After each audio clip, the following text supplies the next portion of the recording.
haciendo? Estoy buscando información sobre los castros porque la profesora nos mandó para buscar mucha información para mañana.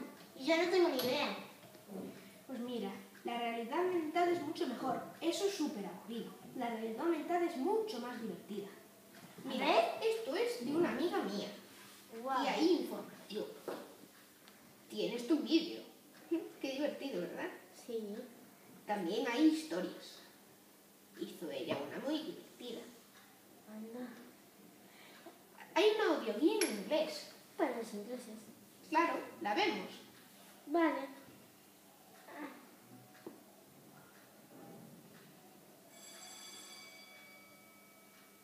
Vamos allá.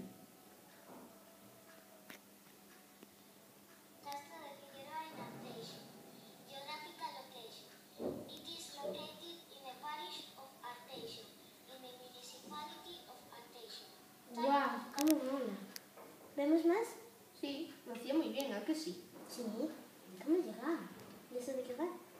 Muy sencillo. Tú clicas donde estás y te dice cómo llegar desde tu situación hasta... ¿El castro?